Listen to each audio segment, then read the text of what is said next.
আসসালামু আলাইকুম। আজকে আমরা জৈব যৌগ মানে সেকেন্ড পেপারের সাজেশন ক্লাস শুরু করতে চাচ্ছি। তা অলরেডি তোমাদের সাজেশন ক্লাসের পিডিএফ ফাইল পেয়ে গেছো। আমি প্রত্যেকটা গ্রুপে দিয়ে দিচ্ছি। আর যারা পাও নাই তারা অবশ্যই টেলিগ্রাম গ্রুপে যোগাযোগ করবো বা টেলিগ্রাম গ্রুপে নক দিলেই হবে। আমার টেলিগ্রাম নাম্বারে নক দিলে পেয়ে যাবেন। তা সেকেন্ড পেপার সাজেশনটা নিয়ে একটু কথা বলি।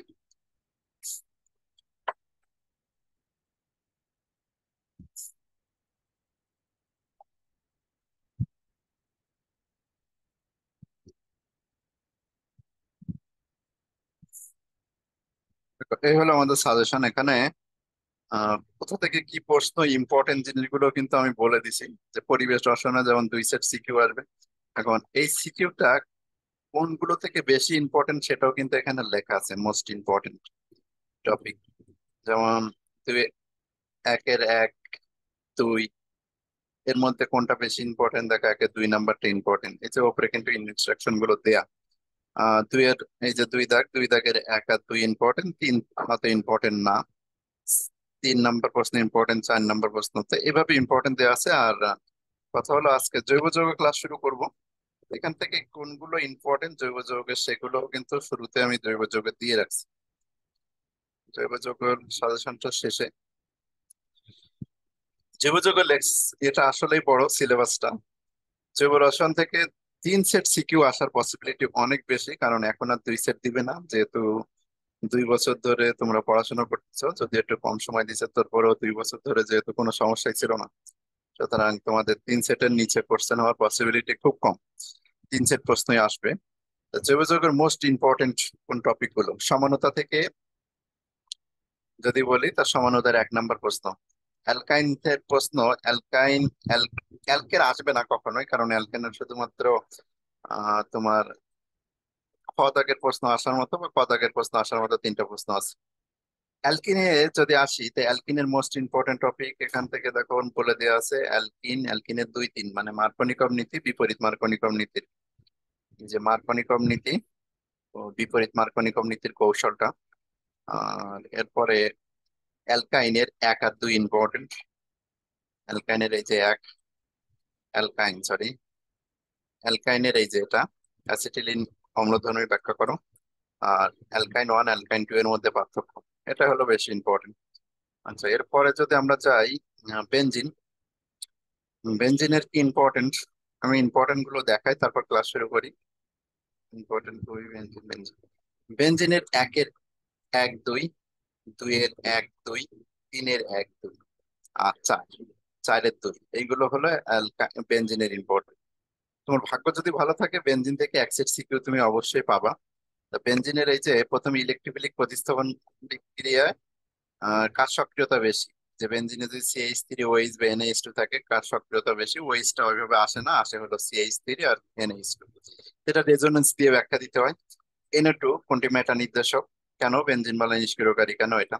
এই দুইটা জিনিস কিন্তু একসাথে আসে। একসাথে কিভাবে আসে এখানে লিখে দেওয়া আছে।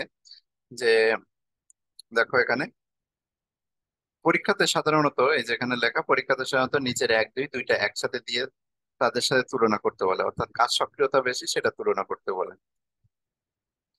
বেনজিনের 2 নাম্বার হলো ইলেকট্রোফিলিক প্রতিস্থাপন বিক্রিয়ার কৌশল। এর মধ্যে ফিডেল ক্রাফট আছে, বেনজিনের নাইট্রেশন আছে, আর হলো ক্লোরিনেশন আছে। ক্লোরিনেশন একবারই আসছে গতবার, তার আগে ক্লোরিনেশন কখনো দেয় নাই। সবসময় ফিডেল ক্রাফট অ্যালকাইলেশন বা অ্যাসাইলেশন, অ্যাসাইলেশন একবার দিছে শুধুমাত্র চিটাগাং বোর্ড 21-7 গতে। তাছাড়া অ্যাসাইলেশনও দেয় না, সবসময় ফিডেল ক্রাফট অ্যালকাইলেশনই দেয়। বেনজিনের নাইট্রেশনটা বেশি আসে। তাহলে এই 2-এর 1 আর 2 দুইটাই ইম্পর্টেন্ট। বেনজিনের ধর্ম থেকে যদি বলি, তা বেনজিনের 3টি পাই বন্ধন আছে, এটার একটা প্রমাণ, মানে হাইড্রোজেনের সাথে বিক্রিয়া, ক্লোরিনের সাথে বিক্রিয়া দিলে বেনজিনের 3টা পাই বন্ধন আছে, সেটা প্রমাণ হয়। আর বেনজিনের একটা অসম্পৃক্ততা বিশেষ ধরনের, মানে বেনজিনের মধ্যে যে পাই বন্ধন আছে সেটা বিশেষ ধরনের পাই বন্ধন। এটা হলো ইলেকট্রোফিলিক প্রতিস্থাপন বিক্রিয়া দেয়, যেখানে অ্যালকিন আর অ্যালকাইন ইলেকট্রোফিলিক যুত বিক্রিয়া দেয়। এই প্রশ্নটার একটা ব্যাখ্যা দিতে হবে। 4 নম্বরে বিক্রিয়ার মধ্যে থেকে অতটা ইম্পর্টেন্ট না, এগুলো হলো উদ্দীপক বিক্রিয়া, উদ্দীপক বিক্রিয়া। আর বেনজিন থেকে যে উদ্দীপক বিক্রিয়াগুলো থাকে এগুলো, এই কয়টা বিক্রিয়া যদি তুমি জানো বেনজিনের কি কি উদ্দীপক বিক্রিয়া হয়, এই উদ্দীপক বিক্রিয়াগুলো দিলে তুমি বেনজিনের চিনতে পারবা যে বেনজিন আসলে কি কি কাজ করে কিভাবে। আচ্ছা, এরপরে টলুইন অতটা ইম্পর্টেন্ট নয়, অ্যালকাইল হ্যালাইড SN1 SN2 খুব ভালো করে পড়ে যাওয়া।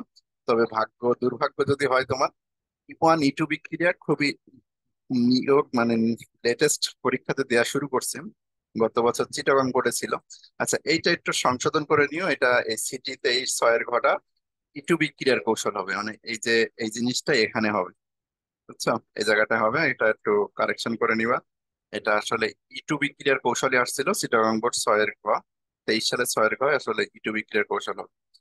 আচ্ছা, অ্যালকোহলের থেকে যদি ইম্পর্টেন্ট বলা হয়, তো অ্যালকোহলের 1 নম্বর প্রশ্ন, 2 নম্বর প্রশ্ন আর 4 নম্বর প্রশ্ন, এই তিনটা জিনিসই অ্যালকোহলের খুব ইম্পর্টেন্ট। আর ফেনল থেকে যদি প্রশ্ন বলি, তো একটাই প্রশ্ন ইম্পর্টেন্ট, এই যে বেনজিন থেকে ফেনল প্রস্তুতি খুব ইম্পর্টেন্ট, তাছাড়া ইম্পর্টেন্ট নাই। তবে হ্যাঁ, ফেনল শনাক্তকরণ এখনো দেয় নাই, এটা দেওয়ার মতো একটা প্রশ্ন। এরপরে ইথার ইম্পর্টেন্ট না, তবে অ্যালডিহাইড কিটোন খুবই খুবই খুবই ইম্পর্টেন্ট। যদি বলো যে আমাকে তিনটা টপিক বলতে, যে তিনটা থেকে 2 সেট কোশ্চেন হতে পারে, তো আমি তোমাদের বলবো বেনজিন, অ্যালকোহল, অ্যালডিহাইড কিটোন আর অ্যালকাইল হ্যালাইড, 4টা টপিক বললাম। মানে এই 4টা টপিক থেকে আমার বিশ্বাস তুমি 2 সেট সিকিউ পাবা। ঠিক আছে, আর একটা সেট সিকিউ হতে পারে সমানতা অ্যালকিন থেকে। তো যেটা মোস্ট ইম্পর্টেন্ট বললাম যে অ্যালডিহাইড কিটোন কিন্তু মোস্ট ইম্পর্টেন্ট। আর এখান থেকে 1 থেকে 6 পর্যন্ত প্রশ্ন, একদম 1 থেকে 6 পর্যন্ত প্রশ্ন সবগুলোই পড়ে যেতে হবে, সবগুলোই। তোমাদের একটা সুবিধা আছে কি, যে কোনো জিনিস যদি না পারো বা না বোঝো, সেই প্রশ্নটার অ্যান্সার কোথা থেকে খুঁজবা, সাথে সাথে এই যে টেস্ট পেপার থাকলে তুমি এগুলো থেকে দেখে নিলে পর ওই প্রশ্নের অ্যান্সারটা পেয়ে যাবে। তো এই অ্যান্সার গুলো কিভাবে আসে প্রশ্নগুলো, সেটা দেখবো, দেখে এখান থেকে তুমি নিতে পারবা। আর আমি কয়েকটা ক্লাস তো নিচ্ছি। এই হলো আমাদের সাজেশন। আর এরপরে অ্যামিন থেকে যদি বলি, অ্যামিন থেকে এই প্রশ্নটা খুব আসে, অ্যানিলিন নাইট্রেশন মেটা নির্দেশক কেন। আর এই কার্বক্সিলিক অ্যাসিডের থেকে শুধু এই প্রশ্নটা আসে। এই হলো আমাদের ওভারঅল সিকিউ সাজেশন।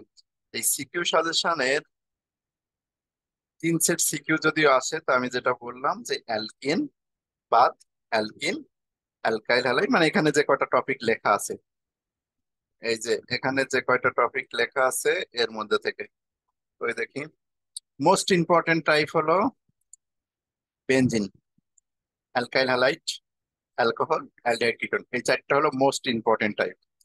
আর এই অ্যালকেন, অ্যালকিন, অ্যালকাইন, এই সমানুতে এই তিনটা মিলে তোমার এক সেট কোশ্চেন ভাগ করে দিতে পারি। অ্যালকেন, অ্যালকিন, অ্যালকাইন, এই তিনটা মিলে তোমার সমানতা, অ্যালকিন অ্যালকাইন মিলে এক সেট প্রশ্ন হতে পারে। বেনজিন একাই স্বয়ংসম্পূর্ণ, বেনজিন থেকে এক সেট প্রশ্ন দিতে পারে। অ্যালকাইল হ্যালাইড, অ্যালকোহল, মানে আমাকে যদি প্রশ্ন করতে বলা হতো আমি এটাই করতাম, এই যে অ্যালকাইল হ্যালাইড অ্যালকোহল থেকে এক সেট প্রশ্ন, আর অ্যালডিহাইড কিটোন এক সেট প্রশ্ন। তাই এই হলো তোমাদের সাজেশন।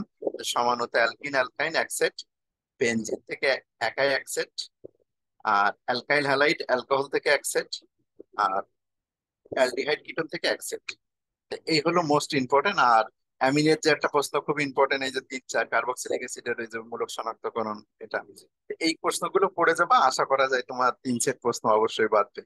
আমি আজকে প্রথমে তোমাদের সমানতার প্রশ্নগুলো কেমন ভাবে আসে, কিভাবে অ্যান্সার দিতে হয়, তারপরে অ্যালকিন কি প্রশ্ন আসে, কিভাবে অ্যান্সার দিতে হয়, এই 2টা টপিক নিয়ে আজকে দেখি শেষ করতে পারি কিনা। তা আমি শুরু করলাম আমাদের আজকের ক্লাস।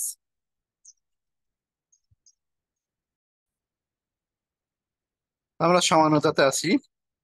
ভাগ্য যদি ভালো হয়, প্রত্যেকটা বোর্ড কি করে সমানতা থেকে একটা প্রশ্ন দিয়ে দেখে, মানে খুব ইজি একটা প্রশ্ন হয়, যেটা একটা গ অথবা একটা ঘ হয়। তবে দুইটা আশা করা ভুল, যে তুমি গ ঘ দুইটাই পাবে, এরকম খুব রেয়ার কেসে হতে পারে। তাছাড়া একটা গ নেওয়া অথবা একটা ঘ নিতে পারে, মানে দুইটা কখনো একসাথে সমানতা থেকে প্রশ্ন দিবে না। তো সমানতা থেকে মাত্র 3টা প্রশ্ন পড়ে গেলে মোটামুটি চলবে। একটা হলো জ্যামিতিক সমানতা, আলোক সক্রিয় সমানতা, আর এই যে টটমনিজম, এই 3টা প্রশ্ন যদি তুমি পড়ে যাও, এর বাইরের সমানতা থেকে প্রশ্ন দেওয়ার পসিবিলিটি নেই বললেই চলে। আর যদি আর একটু কেউ ভালো পড়তে চাও, তাহলে কেউ ম্যাথামেটিক্স পড়ে যেতে পারো।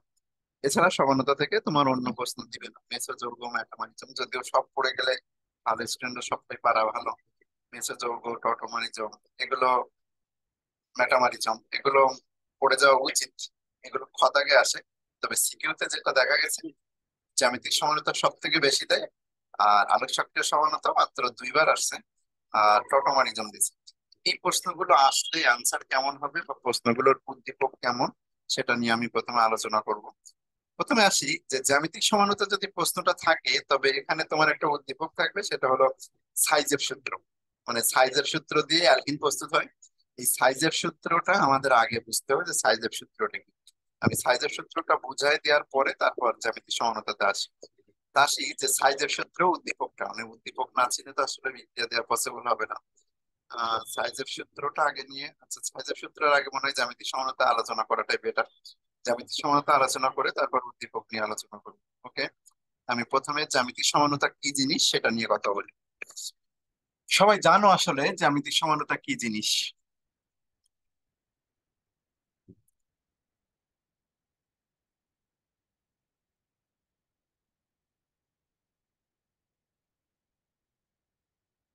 জ্যামিতিক সমানতা, জ্যামিতিক সমানতা হলো কি, যখন বন্ধনের মুক্ত আবর্তন সম্ভব হয় না। ধরো এখানে একটা কি আছে, সিগমা বন্ধন, এখানে একটা সিগমা বন্ধন। এই সিগমা বন্ধন কিন্তু অক্ষ বরাবর আবর্তন করতে পসিবল। আবর্তন বলতে অল্প কথাই বলবো, কারণ এখন অত ডিটেলসে বলার সময় না, একাডেমিক পড়ানোর সময় না এটা। আমি যেটা সবসময় তোমাদের বলে বুঝাইছি যে ধরো এখানে বাংলাদেশ, এখানে ইন্ডিয়া আছে, এখানে বাংলাদেশ আছে, এখানে ইন্ডিয়া আছে। এখন এই যে যৌগটা আমি লিখছি, এই যৌগটার মাঝখানে দেখো এরকম একটা সিগমা বন্ধন আছে। আর এই সিগমা বন্ধন হলো কি, অক্ষ বরাবর এভাবে ঘুরতে পারে, মানে এইভাবে কি করতে পারে, একটা একটার সাথে এভাবে ঘুরতে পারে। এই যে এভাবে ঘুরে তারা, যদি অক্ষ বরাবর ঘুরে, এই বাংলাদেশ উপরে নাকি ইন্ডিয়া উপরে তুমি ফিক্স করতে পারবে না, কারণ যে কোনো সময় ইন্ডিয়া বাংলাদেশের জায়গায় যেতে পারে, বাংলাদেশ ইন্ডিয়ার জায়গায় আসতে পারে, মানে অনবরত ঘুরতেছে। এই বাংলাদেশ একই এখানে আসতে পারে, ইন্ডিয়া এখানে চলে যেতে পারে। তো এই যে অক্ষ বরাবর যদি ঘুরতে পারে, তাহলে কি বাংলাদেশ বাংলাদেশ উপরে আছে নাকি ইন্ডিয়া ইন্ডিয়ার নিচে আছে, এই কথা তুমি কখনোই বলতে পারো না। কিন্তু আমি যদি এটাকে বেঁধে দিই, এটাকে যদি এখন বেঁধে দিই, যে এই জায়গাটা এখন কি করে দিলাম, এটা একটা শব্দ, একটা কি দিলাম, এটা তো আর সুতা দিয়ে বাঁধা সম্ভব না। বিক্রিয়াকে বেঁধে দিয়ে এই পাই বন্ধনের ঘূর্ণনকে বন্ধ করে দেওয়া যায় কি দিয়ে, এই সিগমা বন্ধনের ঘূর্ণনকে বন্ধ করে দেয় যাওয়াই হলে একটা পাই বন্ধন দিয়ে। আমি যদি এখানে একটা পাই বন্ধন দিয়ে দিই, এখন এটা বেঁধে দিলাম। এই বেঁধে দেওয়ার ফলে আজীবনের জন্য একটা ঘটনা ঘটে গেছে, যে এই জায়গায় বাংলাদেশ বাংলাদেশ ফিক্সড জায়গায়, আজীবন বাংলাদেশ বাংলাদেশ দুইটা উপরে থাকবে, আজীবন ইন্ডিয়া ইন্ডিয়া দুইটা নিচে থাকবে। এখন এই যৌগটা একটা স্থির যৌগ তৈরি হয়েছে। তো এই যে বন্ধনের মুক্ত আবর্তন যদি আমরা বন্ধ করে দিই, তাহলে দেখো একই রকম আণবিক সংকেত বিশিষ্ট দুইটা ভিন্ন যৌগ তৈরি করা সম্ভব। এরকম এই যে এখানে বাংলাদেশ বাংলাদেশ উপরে আছে, একই রকম যদি আমি এখানে করে দিই সেম জিনিসটা, বন্ধনের মুক্ত আবর্তন বন্ধ করে দিলাম, বন্ধনের মুক্ত আবর্তন বন্ধ করে দিয়ে এই যে বাংলাদেশ, এখানে ইন্ডিয়া, এই জায়গায় বাংলাদেশ, এখানে ইন্ডিয়া। তাহলে এখন দেখো যে বন্ধনের যদি মুক্ত আবর্তন আমরা বন্ধ করে দিতে পারি, মানে ঘোরাটা বন্ধ করে দিতে পারি, তাহলে একই আণবিক সংকেত বিশিষ্ট দুটো ভিন্ন যৌগের উৎপন্ন হয়েছে, যেখানে দুইটা বাংলাদেশ বাংলাদেশ কি আছে, ওপরে আছে, এখানে দুইটা বাংলাদেশ কোনাকুনি আছে। এই বন্ধ আবর্তন যদি মুক্ত আবর্তন, বন্ধনের মুক্ত আবর্তন যদি বন্ধ করে দেওয়া যায়, একই আণবিক ও গাঠনিক সংকেত বিশিষ্ট দুটি যৌগের উদ্ভব হয়, যেখানে একই ধরনের মূলকগুলো যদি একই সাইডে থাকে, মানে দুইটাই উপরে অথবা দুইটাই নিচে যদি এরকম থাকে, তখন সেই যৌগটাকে আমরা বলি সিস।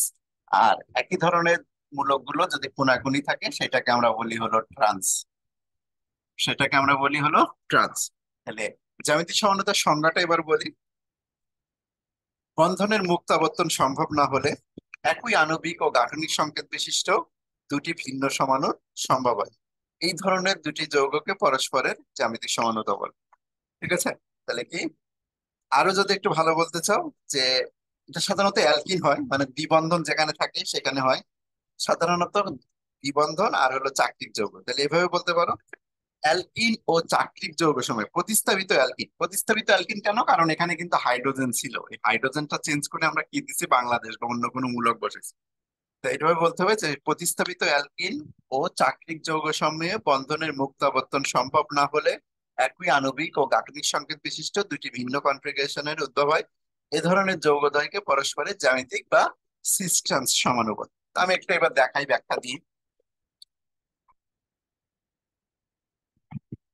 ধরো এ একটা যৌগ CH3 CH double bond CH CH3, এই যৌগটা যেখানে দ্বিবন্ধন আছে, দেখো এই যে সি আর এইচ, এই জায়গাটায় দ্বিবন্ধন আছে, আমরা এই কার্বনের মধ্যে।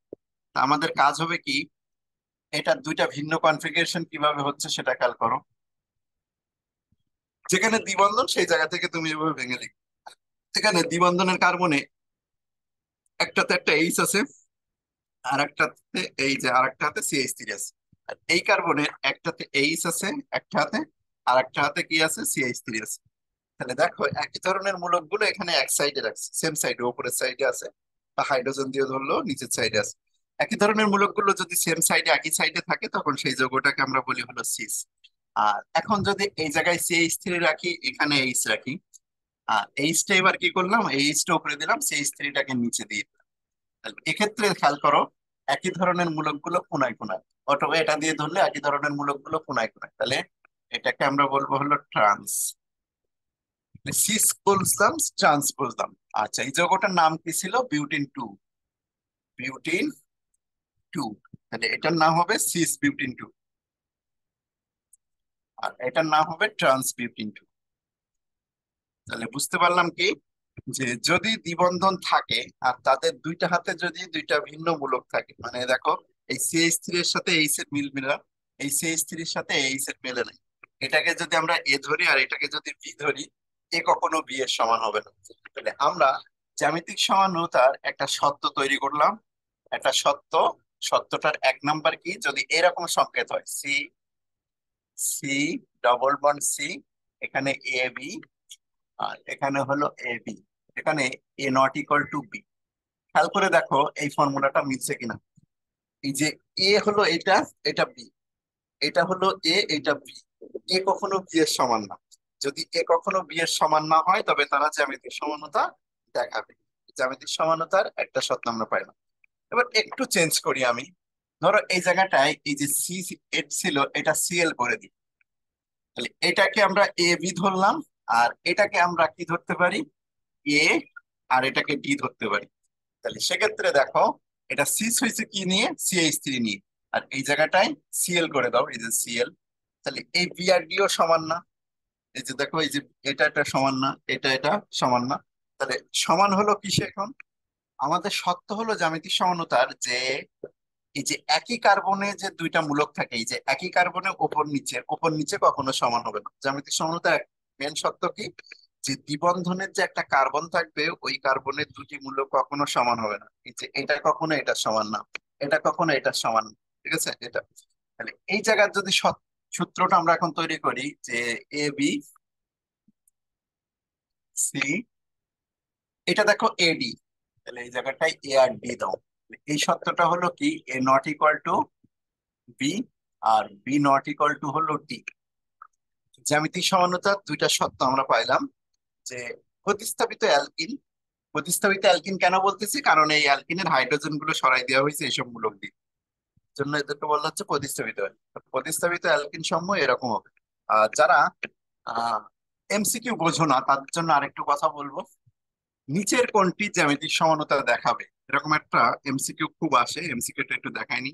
নিচের কোনটি জ্যামিতিক সমানতা, জ্যামিতিক সমানতা দেখাবে।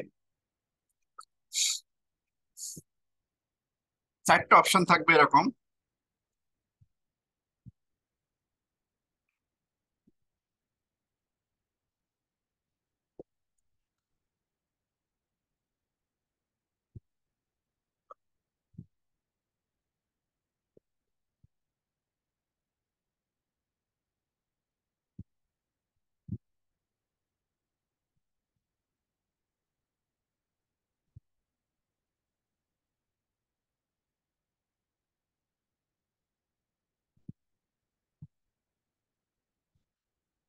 জ্যামিতিক সমানতা সত্যর সাথে এবার আমরা মিল করে দেখবো যে নিচের কোনটি জ্যামিতিক সমানতা দেখাবে। আমাদের একটাই কথা, যে এই যে দ্বিবন্ধন, এই দ্বিবন্ধনে দুইটা লোক কখনো একই হতে পারবে না। এখানে দুইটা গরু থাকতে পারবে না, এখানে তুমি যদি দুইটা গরু দাও হবে না, এখানে যদি দুইটা ছাগল দাও হবে না, দুইটা ছাগল থাকতে পারবে না। মানে কি, এই যৌগটাকে যদি আমরা লিখি যে এখানে এখানে যদি তুমি একটা গরু বসাও, তাহলে নিচে তুমি আর একটা গরু বসাতে পারো না। এটা হলো জ্যামিতিক সমানতার সত্য, মেন সত্য। দেখো এই গরু ছাগল বললে অনেকে ভালো বুঝতে পারবা যে যদি তুমি এই যে দ্বিবন্ধনের কার্বন আছে, এই দ্বিবন্ধনের কার্বনে এখানে যদি গরু বসাও এখানে গরু বসবে না। দ্বিবন্ধনের কার্বনে এখানে যদি তুমি ছাগল বসাও এখানে ছাগল বসতে পারবে না। এটা হলো সত্য। মানে দ্বিবন্ধনের এই যে কার্বন, এই দ্বিবন্ধনের কার্বনে এই যে এই মূলক এই মূলকের সমান হবে না, এই মূলক এই মূলকের সমান হবে না, একটাই সত্য। এখানে ছাগল হলে এখানে ছাগল দিতে পারবা না, ঠিক আছে? এখানে গরু হলে এখানে গরু দিতে পারবো না। মানে দ্বিবন্ধনের কার্বনে দুইটা, এই যে কার্বন এই যে কার্বন এই যে দ্বিবন্ধনের কার্বন মানে যে কার্বনটার সাথে দুইটা বন্ধন আছে, ওই দ্বিবন্ধনের কার্বনের ওপরে আর নিচে একই মূলক হবে না। মানে দুইটা গরু বসবে না, দুইটা ছাগল বসতে পারবে না। কি হতে পারে? একটা ছাগল দিছো তাহলে এখানে একটা গরু দাও, ওকে, এখন এই কার্বন ওকে হয়ে গেছে। কিন্তু এই কার্বন ওকে নাই, এখানে গরু এখানে গরু, এখনো কিন্তু এই জ্যামিতিক সমানুতা দেখাবে না। দুই পাশে একই হতে হবে, দুই পাশে কি সত্যটা মানতে হবে যে এখানে যেমন ওপর নিচে একই হবে না, এ পাশে এরকম গরু ছাগল আছে। তা তুমি এখানে কি করছো, এখানে গরু না দিয়ে এখানে ধরো ভেড়া দিছো। এখন জ্যামিতিক সমানুতা সত্য মানছে যে এই ছাগলের সাথে এই গরু দেখো এক না, এই ছাগলের সাথে এই গরু কি এক না, তার মানে এই কার্বন ওকে। আবার এই কার্বনে দেখো এখানে ভেড়া এখানে গরু, দুইটা তো একই জিনিস না, তার মানে এটা ওকে। এরকম হলে জ্যামিতিক সমানতা দেখাবে যে দ্বিবন্ধনের এই যে কার্বন, এই কার্বনটাকে খুঁজে বের করতে হবে। কার্বনটা খুঁজে বের করে দেখবা যে তার উপরে আর নিচে বা ওই কার্বনে যে দুইটা মূলক থাকবে, দ্বিবন্ধনের কার্বনের দুইটা আলাদা হাত থাকবে, একটা হাতে একটা হাত, ওই দুইটা হাতে দুইটা ভিন্ন মূলক থাকবে। একটা গরু একটা ছাগল বা একটা ভেড়া একটা মহিষ এরকম হতে হবে। দুইটা ভেড়া হবে না, দুইটা মহিষ হবে না, দুইটা ছাগল হবে না, দুইটা মুরগি হবে না, দুইটা কবুতর হবে না, দুইটা মানুষ হবে না। ঠিক আছে? এখানে মানুষ হলে এখানে ওই মানুষটা হবে না। এখানে যদি পুরুষ থাকে এখানে অবশ্যই মহিলা হতে হবে, তাহলে ঠিক আছে। কিন্তু এখানে মহিলা এখানে মহিলা সম্ভব না। ঠিক আছে, দেখো এখানে যদি পুরুষ থাকে এখানে তুমি পুরুষ বসাতে পারবে না। এখানে তুমি যদি পুরুষ বসাও এটা ক্রস, জ্যামিতিক সমানতা দেখাবে না। কিন্তু এখানে পুরুষ বসাইছো, এখানে যদি মহিলা বসাও এখন ওকে। একটা পুরুষ একটা মহিলা এই কার্বন ওকে হয়ে গেছে। একটা ভেড়া একটা গরু এই কার্বন ওকে হয়ে গেছে। তার মানে এই দ্বিবন্ধনের কার্বনে দুইটা ভিন্ন মূলক থাকলে সেটা জ্যামিতিক সমানতা কি দেখাবে। তাহলে এখন আমরা দেখবো যে দ্বিবন্ধনের কার্বন একটা একটা করে দেখো যে এই একটা দ্বিবন্ধনের কার্বন, একটা এইচ একটা CH3, এই কার্বন ওকে। আচ্ছা, এই কার্বনে কি আছে, দুইটা H2 আছে, এই কার্বন ক্রস। তার মানে এটা জ্যামিতিক সমানতা দেখাতে পারবে না। আমাদের এই কার্বনও ঠিক থাকতে হবে, এই কার্বনও ঠিক থাকতে হবে, তাহলে জ্যামিতিক সমানতা দেখাবে। এই কার্বনে দুইটা কি আছে, দুইটা CH3 আছে, তাহলে ক্রস দেখাবে না। এই কার্বনটা ওকে আছে, একটা এইচ আর একটা CH3, এটা দুইটা ভিন্ন, এটা ওকে। দুই সাইড ওকে নাই বলে আমরা এটাও ক্রস মেরে দিলাম। এটা দুইটা সাইডে ভুল আছে, খেয়াল করো এই কার্বনে দুইটা CH3 দুইটা CH3, এই কার্বনও ভুল এই কার্বনও ভুল, দুইটা কার্বনই সত্যতেও যাচ্ছে না। এইটাতে এসে আমরা এখন দেখি যে দ্বিবন্ধনের কার্বন, এই যে দ্বিবন্ধনের কার্বন একটা এইচ আর একটা হলো CH3 CH2, এই কার্বন হলো ওকে। আর এই কার্বনে একটা এইচ একটা CH3, এই কার্বন ওকে। তাহলে এইটা আমাদের জ্যামিতিক সমানতা দেখাবে। জ্যামিতিক সমানতা আশা করি এমসিকিউটা দিলে পারবো। এমসিকিউটা খুব ইম্পর্টেন্ট, নিচের কোনটি জ্যামিতিক সমানতা দেখাবে। সিম্পলি মনে রাখবা যে দুইটা গরু হয় না, দুইটা ছাগল হয় না, দুইটা ভেড়া হয় না, দুইটা মানুষ হয় না, দুইটা মহিলা হয় না, দুইটা কবুতর হয় না, যা হোক কি, দুইটা এইচ হবে না, দুইটা CH3 হবে না। মানে একই কার্বনে দুইটা জিনিস, এই যে দ্বিবন্ধনের এই যে কার্বন, এই দ্বিবন্ধনের কার্বনে দুইটা জিনিস কখনো এক হবে না। এই দ্বিবন্ধনের কার্বনে দুইটা জিনিস কখনো এক হবে না। যদি দুইটা জিনিস এক না হয় তাহলে তারা জ্যামিতিক সমানতা দেখাবে। তাহলে এটাই হলো আমাদের সত্য জ্যামিতিক সমানতা। জ্যামিতিক সমানতার সত্যটা আরেকটু বড় করে লিখে দিচ্ছি একটু পরে। এবার খেয়াল করো যে কেন আমি সত্যটা এরকম করে লিখছি। এই যে দেখো A আর B, এই A আর B কখনো এক না, এই জন্য এখানে A ≠ বি লেখা। এই যে এ আর এই যে বি কখনো এক হবে না, এই জন্য A ≠ কি লেখা, বি লেখা। এখানে AB আছে, এই যে A ≠ বি লেখা। এখানে AD আছে, B ≠ সরি, A ≠ ডি হবে। এই দুইটা জিনিস কখনো এক না, অর্থাৎ A ≠ বি, এখানে A ≠ বি, আর এখানে এডি কেন, A ≠ ডি। এই দুইটা কখনো এক না, এখানে যেমন এই দুইটা কখনো এক না। এটাই এটাই হলো আমাদের জ্যামিতিক সমানতার সত্য। জ্যামিতিক সমানতার সত্য তো আমরা বুঝছি। এখন আসি যে জ্যামিতিক সমানতা যদি পরীক্ষাতে আসে তাহলে উদ্দীপকটা কি থাকবে। জ্যামিতিক সমানতার উদ্দীপকটা হয় সাইজেফের সূত্র দিয়ে। সাইজেফের সূত্র বলে একটা বিক্রিয়া আছে। এই সাইজের সূত্রটা কিরকম, অপসরণ বিক্রিয়া মেনলি। অপসারণ বিক্রিয়া কিরকম দেখো, যেমন CH3 CH2 Cl, একে যদি আমরা KOH অ্যালকোহলীয় দিয়ে বিক্রিয়া করি তাহলে অপসারণ বিক্রিয়া হয়। অথবা যদি অ্যালকোহল থেকে আমরা বিক্রিয়া দেই CH3 CH2OH, তাহলে এর সাথে গাঢ় H2SO4 দিতে হয় 170 থেকে 180 ডিগ্রি সেলসিয়াস দিলে অপসারণ বিক্রিয়া হয়। অপসারণ বিক্রিয়া মানে কি, যে দুইটা সিগমা বন্ধন ভেঙে একটা পাই বন্ধন তৈরি হবে। তো এই বিক্রিয়াটা খেয়াল করো আগে। আমরা সাইজেপের সূত্র কিন্তু এখনো শুরু করি নাই, আগে অপসারণ বিক্রিয়া দেখাচ্ছি। এই CH3 CH2Cl এই যৌগটাকে আমি একটু ভেঙে এইভাবে লিখতে পারি।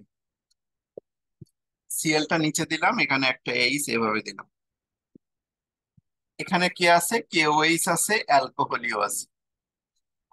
দুইটা সিগমা বন্ধন এখানে ভাঙবে, এই সিগমা আর এই সিগমা বন্ধন ভেঙে যে মাঝখানে, এই যে দুইটা সিগমা ভেঙে যে মাঝখানে এই জায়গাটা একটা পাই বন্ধন তৈরি হবে। এটা হলো আমাদের অপসারণ বিক্রিয়া, যে দুইটা সিগমা বন্ধন ভাঙলো, HCl বের হয়ে গেছে, HCl পরবর্তীতে KOH এর সাথে বিক্রিয়া করে এখানে HCl আর পানি তৈরি করে, HCl আর পানি তৈরি করে। এখন কথা হলো, এই যে বন্ধনটা যে ভেঙছে, দুইটা সিগমা বন্ধন ভাঙছে, এই সিগমা বন্ধনে কোন কার্বন থেকে হ্যালাইড বের হয় আর কোন কার্বন থেকে হাইড্রোজেন বের হয় তা কিন্তু একটা সুনির্দিষ্ট নিয়ম মানছে। যদি তুমি খেয়াল করো যে আলফা কার্বন কি জিনিস, মূলক যে কার্বনে যুক্ত তাকে আলফা কার্বন বলে। এই যে Cl মূলকটা এই কার্বনে যুক্ত, তাহলে এই কার্বনটাকে আমরা বলবো আলফা কার্বন, আর তার পাশের কার্বনটাকে বলবো আমরা বিটা। তাহলে আলফা কার্বন যারা জানো না তারা একটু লিখে রাখো যে আলফা কার্বন কি জিনিস। আলফা কার্বন হলো মূলক যে কার্বনে যুক্ত থাকে, মূলক যে কার্বনে যুক্ত থাকে, মূলক যে কার্বনে যুক্ত থাকে সেটাকে বলি আমরা আলফা কার্বন। মূলক যে কার্বনে যুক্ত সেটাকে কি বলা হয়, আলফা কার্বন বলে। তো এই যে মূলক ক্লোরিন, এই যে আলফা কার্বন আছে, খেয়াল করে দেখো এটাই সে আলফা কার্বন। আলফা কার্বন থেকে হ্যালাইড বেরোইছে, তার মানে অপসারণ বিক্রিয়ার সত্যটা কি, যে আলফা কার্বন থেকে হ্যালাইড বেরোবে। যে আলফা কার্বন থেকে হ্যালাইড মানে ক্লোরিন, ফ্লোরিন, ব্রোমিন এগুলো থাকবে। আর পাশের বিটা কার্বন থেকে দেখো একটা হাইড্রোজেন বেরিয়েছে, এটা আলফা কার্বন আর এটা হলো বিটা কার্বন। তাহলে আমরা ছাইজেবের সূত্রতে যাওয়ার আগে এইটুকু তথ্য আমাদের খুব ইম্পর্টেন্ট, যে অপসারণ বিক্রিয়ার সত্যটাই কি, যে আলফা কার্বন থেকে হ্যালাইড আর বিটা কার্বন থেকে কি বেরোবে, হাইড্রোজেন বেরোবে। যদি এটা ওইস নিয়ে করতাম, তাহলে দেখো ওইস নিয়ে করলে আমাদের একই হবে, আলফা কার্বন থেকে মূলক বেরোবে আর বিটা কার্বন থেকে হাইড্রোজেন বেরোবে। তা CH3 CH2OH, এই বিক্রিয়াটাকে যদি আমরা একটু ভেঙে দিই তাহলে এইভাবে একটু লিখতে পারি, এই ওএইচটাকে নিচে দিয়ে দিলাম আর এটাকে এইচ দিলাম। তা একে আমরা কি দেবো, কেউ H2SO4, সরি এটা H2SO4 দিয়ে তাপ দিব 180 ডিগ্রি সেলসিয়াস তাপমাত্রায়। এখানে আলফা কার্বন কোনটা আর বিটা কার্বন কোনটা তুমি ঠিক করো। আলফা কার্বন হলো মূলক যে কার্বনে যুক্ত, এটা আলফা কার্বন, পাশেরটা হলো কি বিটা কার্বন। তাহলে এই যে আলফা কার্বন এটা, এটা হলো বিটা কার্বন। আলফা কার্বন থেকে ওএইচ বেরোবে, বিটা কার্বন থেকে এইচ বেরোবে। এই এইচ আর ওএইচ দুইটা বিক্রিয়া করে মাঝখানে কি বন্ধন তৈরি করলো, দ্বিবন্ধন তৈরি করলো। এটাই হলো আমাদের অপসারণ বিক্রিয়া। এবার আমরা চলে যাব যে সাইজেপের সূত্রটা কি জিনিস। সাইজেপের সূত্রটাতে সমস্যা হবে কি, যে এখানে যেমন আলফা কার্বন একটা আছে, সাইজেপের সূত্রতে আলফা কার্বন একটা থাকে, কিন্তু বিটা কার্বন দুইটা থাকে। বিটা কার্বন থেকে এখান থেকে কি বেরোয়, হাইড্রোজেন বেরোয়। তো ওখানে বিটা কার্বন দুইটা থাকে বলে কোন হাইড্রোজেনটা বেরোবে এটাই হলো আমাদের নিশ্চিত করতে হবে।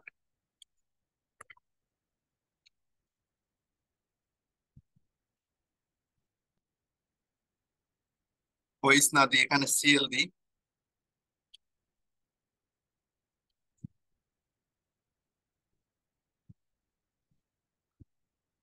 AlC মানে অ্যালকোহলীয় ক্ষার।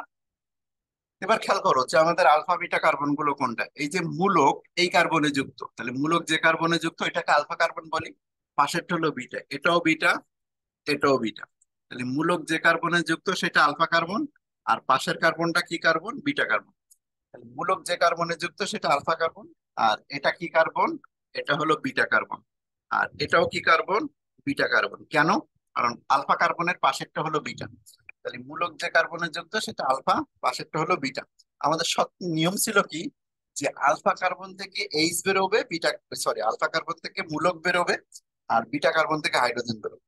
তাহলে এখন যদি সিচুয়েশনটা এমন হয়েছে যে এখান থেকে এইচ বেরোতে পারে, আবার এখান থেকেও এইচ বেরোতে পারে। কোন এইচটাকে আমরা বের করব, এটাই হলো আমাদের সত্য। তাহলে সাইজেব বলছে কি, যখন দুইটা বিটা কার্বন থাকবে তখন যে বিটা কার্বনে কম সংখ্যক হাইড্রোজেন থাকে সেখান থেকে হাইড্রোজেনটা নিবা। তাহলে আমরা এখন হাইড্রোজেনটা এই কার্বন থেকে নিব নাকি এই কার্বন থেকে নিব? এখানে হাইড্রোজেন কয়টা আছে? দুইটা হাইড্রোজেন আছে।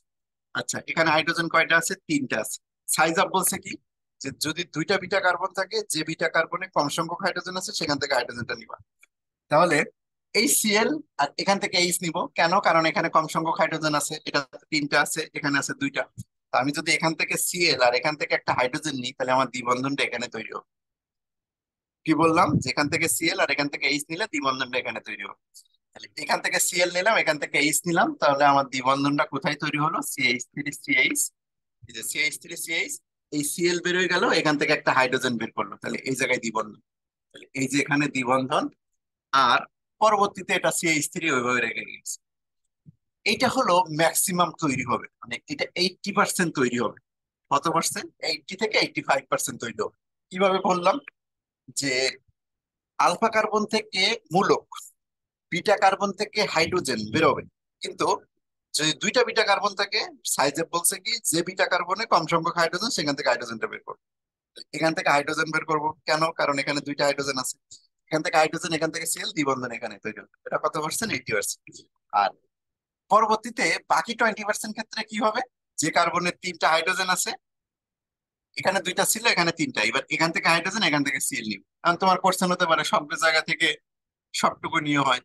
দেখো, তুমি যদি পরিবারের খুবই অবাধ্য সন্তান হও, তবুও তোমার বাবা মা কিন্তু তোমার কিছু দিবে, এমন তো আর তোমাকে বঞ্চিত করবে না। ধরো তুমি পরিবারের অবাধ্য সন্তান বা খারাপ সন্তান, তোমাকে তোমার ফ্যামিলি ভালোবাসে না, তা তোমার ভাইরে বা তোমার বোনকে যদি 80% সম্পদ দেয়, তোমাকে তো 20% দিবেই। ঠিক আছে? তো এটাই হলো কথা, যে যে বিটা কার্বনে কম সংখ্যক হাইড্রোজেন সেখান থেকে তো হাইড্রোজেন বের হয়ে তৈরি হয়েছে। বাকি কম 20% ক্ষেত্রে সে হলো কি, সে হলো দুর্ভাগা, তাকে তো অল্প কিছু দিবে।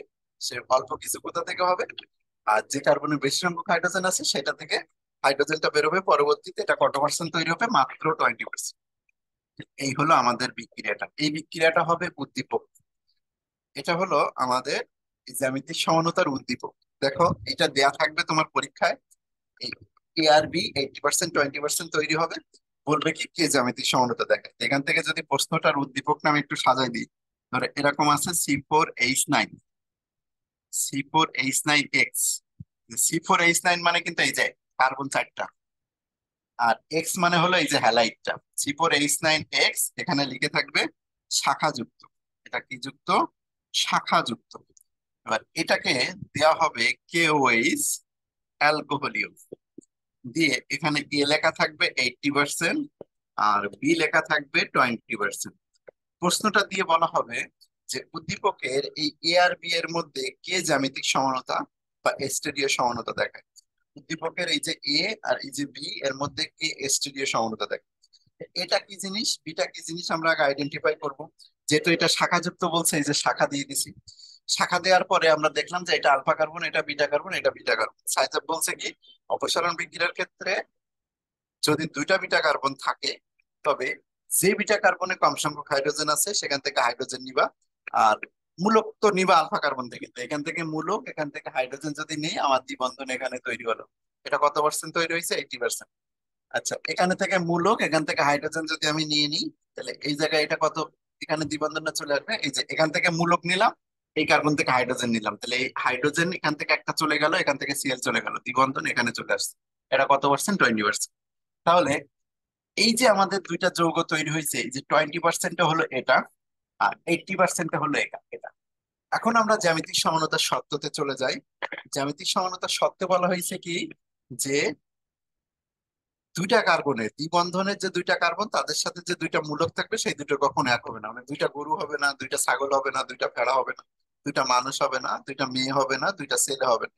একই কার্বনে দুইটা জিনিস একই রকম থাকবে না। তা প্রথমত আমরা দেখতে পাচ্ছি যে এই কার্বনে একটা এইচ আছে, একটা CH3 আছে, দুইটা ভিন্ন, তার মানে এই কার্বন ওকে। এটাতে একটা এইচ, একটা CH3 আছে, তার মানে এই কার্বন ওকে। তাহলে সহজে বোঝা যায় এটা আমাদের জ্যামিতিক সমানতা দেখাবে। আর এটা জ্যামিতিক সমানতা দেখাবে না কেন? কারণ একই কার্বনে দুইটা কি আছে, হাইড্রোজেন আছে। তাহলে একই কার্বনে দুইটা হাইড্রোজেন মানে এই কার্বন নট ওকে। আর এই কার্বনে একটা এইচ, একটা CH2CH3, এই কার্বন ওকে। আমার উচিত ছিল কি, যে দুই পাশেই ওকে হতে হবে। এই কার্বনে যেমন একটা ভেড়া, একটা গরু, একটা ভেড়া একটা গরু আছে আলাদা আলাদা, কিন্তু এখানে একই কার্বনে দুইটা ভেড়া আছে, দুইটা হাইড্রোজেন। একই কার্বনে দুইটা ভেড়া থাকলে কি হবে? সম্ভব না। তাহলে এটা আমাদের জ্যামিতিক সমানতা দেখাবে। তার মানে যেটা 80% এইটা আমাদের জ্যামিতিক সমানতা দেখাবে, যেটা 20% সেটা আমাদের জ্যামিতিক সমানতা দেখাবে না। তাহলে প্রশ্নটা আশা করি সবাই বুঝতে পারছো। এখন আসি যে এই প্রশ্ন পরীক্ষাতে আসলে অ্যান্সারটা কিভাবে দিবা। যেহেতু ফুল প্রশ্নের অ্যান্সারটা সবসময় লেখাটা পসিবল হবে না, আমি বইয়ের থেকে ছবি দিয়ে দিচ্ছি, তবে জ্যামিতিক সমানতার সত্যটা আমি একটু লিখে দিচ্ছি। জ্যামিতিক সমানতার সত্যটা এইভাবে দিবা: চাক্রিক যৌগসমূহ প্রতিস্থাপিত অ্যালকিন, এভাবে লিখবা, প্রতিস্থাপিত অ্যালকিন সমূহ। প্রতিস্থাপিত অ্যালকিন বলার পরে তুমি এখানে 1 নম্বরে দিবা AB,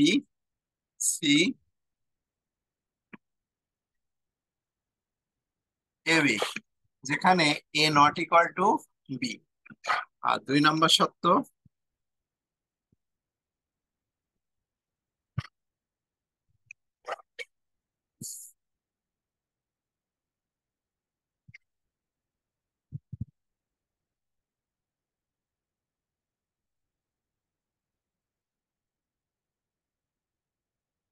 ABAD, অথবা এখানে তুমি চাইলে BD লিখতে পারো, সেটার কোনো সমস্যা নেই। তাহলে সত্য কি, এই যে A কখনো B এর সমান হবে না, তাহলে A not equal to B. B কখনো ডি এর সমান হবে না, B not equal to D. এই হলো আমাদের যে প্রতিস্থাপিত অ্যালকিন সমূহ। আর একটা শর্ত লিখবা 2 নম্বরে, চাক্রিক যৌগ সমূহ।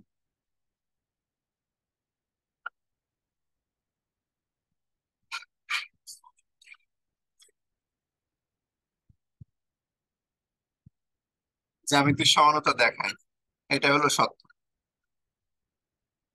এই কথাটা তোমার অ্যান্সারের মধ্যে অবশ্যই থাকা লাগবে। তো আমি কয়েকটা উদ্দীপক দেখাচ্ছি তোমাদের, উদ্দীপক গুলো দেখালে বুঝতে পারবো যে প্রশ্ন যেভাবে পড়াইছি সেভাবে আসে কিনা। তো আমরা একটু উদ্দীপকে চলে যাই।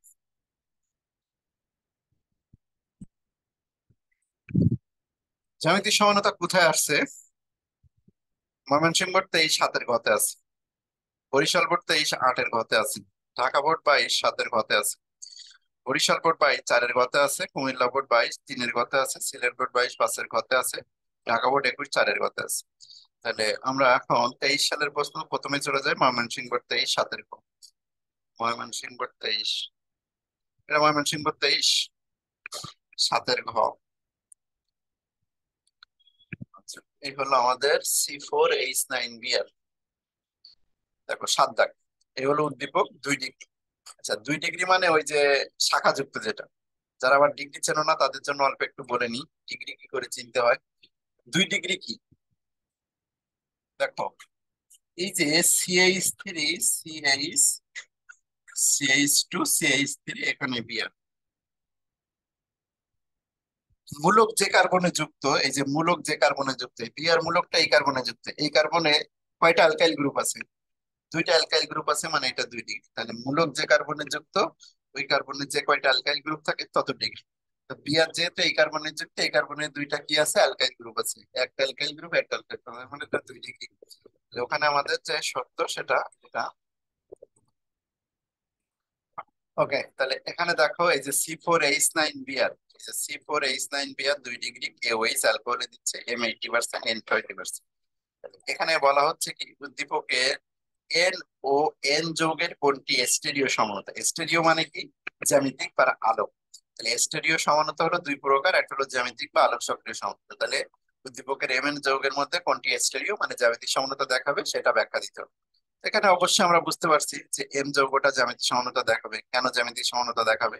কারণ এর দ্বিবন্ধনের যে 2টা কার্বন, সেই 2টা কার্বনে 2টা ভিন্ন মূলক আছে। মানে এই সত্যটা মেনে চলবে। সে কোন সত্যটা মেনে চলে? যে 1 নম্বর সত্যটা মেনে চলে। যেহেতু এম যৌগটা 1 নম্বর সত্যটা মেনে চলে, এই যে AB, CAB এই সত্যটা যেহেতু মেনে চলে, তাই এম যৌগটা জ্যামিতিক সমানতা দেখাবে আর এন যৌগটা জ্যামিতিক সমানতা দেখাবে না কেন? কারণ দ্বিবন্ধনের কার্বনে দুইটাই একই মূলক থাকে এখানে এন যৌগ, এই জন্য এনটা জ্যামিতিক সমানতা দেখাবে না। এর প্রশ্নের অ্যান্সারটা তোমরা ময়মনসিংহ বোর্ড 23-7 ঘর থেকে দিতে পারবো, অথবা যদি আমি একটু তোমাদের অ্যান্সারটা ছবি তুলে দিই, কারণ অনেকের কাছে হয়তো বইটা নাই। এই প্রশ্নের অ্যান্সারটা আমি একটু দেখাই দিই তোমাদের। আশা করি দেখতে পাচ্ছ, এটাই হলো আমাদের এই প্রশ্নের অ্যান্সার। এখানে বলা হয়েছে এম আর এন, যে এম আর এন যৌগ দুটি চিহ্নিত করে উদ্দীপকের সংশ্লিষ্ট বিক্রিয়া। তো সংশ্লিষ্ট বিক্রিয়াটা অবশ্যই সাইজাপের নীতি হবে। এই যে সাইজাপের নীতি দিয়ে বিক্রিয়াটা সম্পূর্ণ করা, সাইজাপের নীতি দিয়ে যে একটু আগে আমি দেখাইছি ওইটাই। 2 ডিগ্রি অ্যালকাইল হ্যালাইড, এই যে বিআর, এটা হলো আলফা কার্বন, আর এটা হলো আমাদের বিটা কার্বন একটা, আর এ একটা বিটা কার্বন। আমাদের সত্য ছিল কি, যে বিটা কার্বনে কম সংখ্যক হাইড্রোজেন থাকে সেখান থেকে এইচটা বেরোবে, তাহলে বিআর এখান থেকে বেরোবে আলফা কার্বন থেকে। আর এই যে বিটা কার্বন, এই বিটা কার্বন থেকে আমাদের হাইড্রোজেন বেরোবে, তো এখান থেকে বিআর এখান থেকে হাইড্রোজেন বেরোলে এখানে দ্বিবন্ধন হবে। এটাই হলো আমাদের সেই মেন যৌগটা। তাহলে এই যে এখান থেকে বিআর, এই যে মেন যৌগটা এখানে দ্বিবন্ধন। ঠিক আছে, তাহলে এখানে দ্বিবন্ধন যদি হয়, এটা হলো বিউটেন টু 80% তৈরি হবে। এখন আসা যাক প্রশ্নের অ্যান্সার। প্রশ্নের অ্যান্সারে দেখো, উদ্দীপক এমএনএন যৌগের মধ্যে বিউটিন টু জ্যামিতিক সমানতা দেখাবে। জ্যামিতিক সমানতার শর্ত, জ্যামিতিক সমানতার শর্তটা এভাবে না দিয়ে তুমি এই যে বোর্ডে আমি যেভাবে লিখে রাখছি এভাবে দিলে ভালো হয়। প্রতিস্থাপিত অ্যালকিন সম চাক্রিক যৌগ সম জ্যামিতিক সমানতা দেখায়। এবার জ্যামিতিক সমানতা দেখাবে কোনটা, যে এম যৌগটা জ্যামিতিক সমানতা দেখাবে, কারণ ওর কাঠামোটা কিরকম কাঠামো, ওর কাঠামোটা হলো সিএবি। যদি ধরো ওর কাঠামোটা হলো এরকম দেখতে, দেখো অ্যান্সার যা যা লেখা এখানে সব লেখা আছে। শুধুমাত্র সত্যটা, এই যে সত্য জায়গাটা বাদ দিয়ে সত্য জায়গাটা আমি যেভাবে লিখছি এভাবে দেখাবো। এখান থেকে আবার অ্যান্সার শুরু। এখানে বিউটেন টু জ্যামিতিক সমানতা সত্য পূরণ করেছে, কারণ বিউটেন টু এর দ্বিবন্ধনে থাকায় বন্ধনের অক্ষ বরাবর মুক্ত আবর্তন সম্ভব হয় না, গঠন হলো সিএবি এর নাই হয়, এটি জ্যামিতিক সমানতা দেখাবে। তারপর একটা সিএস আর একটা ট্রান্স বলে তোমার অ্যান্সার শেষ করে দিবে। প্রশ্নের অ্যান্সারটা খুবই সহজ। এখন আসা যাক, এই প্রশ্ন যদি এভাবে থাকে, তো ওখানে আমাদের প্রশ্নটা কি ছিল,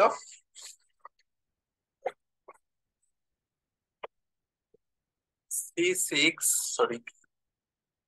C4H9, C4H9 হলে এটা বলছে হলো 2 ডিগ্রি। আর এখানে তখন লেখা ছিল KOH অ্যালকোহলিও, একটা এ আর একটা ছিল বি।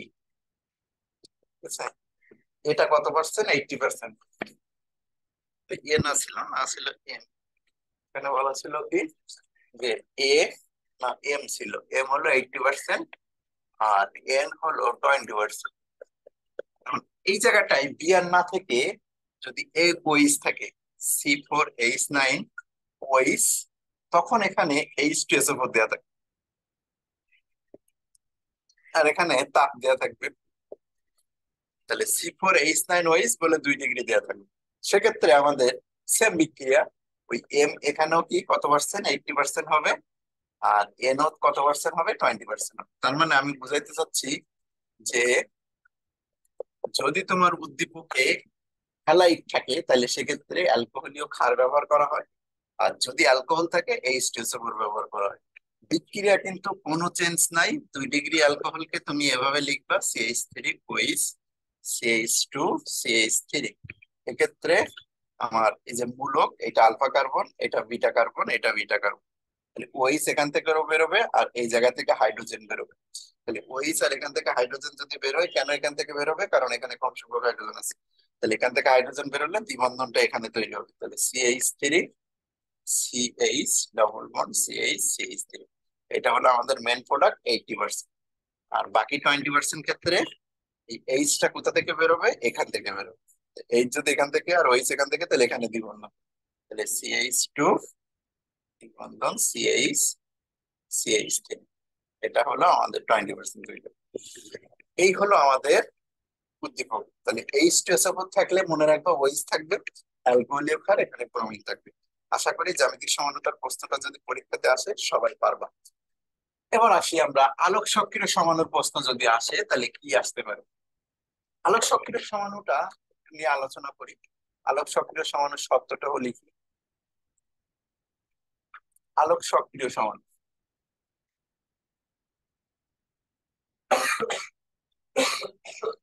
আলোক সক্রিয় সমাণু যদি পরীক্ষাতে আসে কিভাবে আসতে পারে, এই সত্যটা আগে লিখি।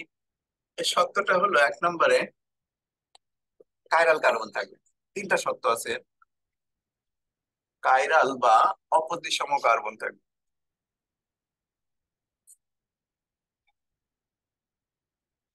কাইরাল বা অপ্রতিসম কার্বন থাকে। দুই নম্বরে হলো কি, কাইরাল বা অপ্রতিসম কার্বন থাকে। দুই নম্বর শর্ত হলো উভয় সমাণু পরস্পরের দর্পণ প্রতিবিম্ব।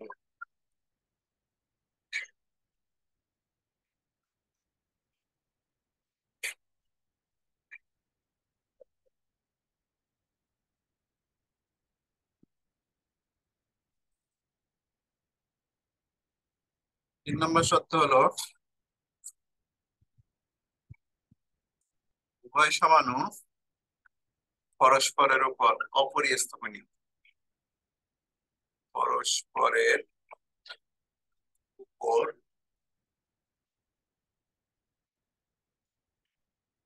অসমাপতিত হবে। অসমাপতিত বা অপরিস্থাপনীয় বলা যায়। তা আমি আসি সত্যটাতে। প্রথমত কাইরাল কার্বন কি জিনিস? কাইরাল কার্বন হলো, এই যে একটা কার্বনের চারটা হাত থাকে, মানে চারটা মূলক যুক্ত হয় কার্বনের সাথে, এই চারটা মূলক চারটাই ভিন্ন হবে। একটু জায়গা লাগবে আমার। এই যে কাইরাল কার্বন মানে কি, যে দ্বিবন্ধ, এই যে কার্বনের চারটা করে হাত থাকে, ওই কার্বনের চারটা হাতে চারটা ভিন্ন ধর্মী গ্রুপ থাকবে। একটা সিএইচ থ্রি, একটা ওইচ, একটা সি ডবল এইচ, একটা এইচ। এটাকেই বলতেছে, এই কার্বনটাকে বলতেছে আমরা কাইরাল কার্বন। এখানে টেস্টার চিহ্ন দিয়ে মার্ক করা হয়। তাহলে প্রথম শর্ত হলো কি, আলোক সক্রিয় সমাণু হতে গেলে এরকম একটা কাইরাল কার্বন থাকে। আচ্ছা, কাইরাল কার্বন থাকার পরে আলোক সক্রিয় সমাণু কি জিনিস এটা একটু বলা দরকার ছিল। আলোক সক্রিয় সমাণু কি, ধরো একটা কাঁচনল নিছো। একটা কাঁচনল নিয়ে তুমি এর মধ্যে একটা আলোক সক্রিয় সমাণু, তরল জাতীয় আলোক সক্রিয় একটা সমাণু দিয়ে ভর্তি করে দিছো। তো এর মধ্যে দিয়ে আমরা যদি লাইট পাস করাই, এখান থেকে যদি লাইট মারি, লাইটটা সোজা চলে যাওয়ার কথা। কিন্তু যদি এই লিকুইডটা আলোক সক্রিয় হয়, এই লিকুইডটা যদি আলোক সক্রিয় হয়, তবে সে কি করবে, এই লাইটটাকে হয় ডানের দিকে ঘুরে দিবে, না হয় বাম দিকে ঘুরে দিবে। তাহলে আলোক সক্রিয় সমাণু মানে কি, ধরো এটার মধ্যে কি আছে, এই কলমটার মধ্যে কালি আছে, লিকুইড কালি।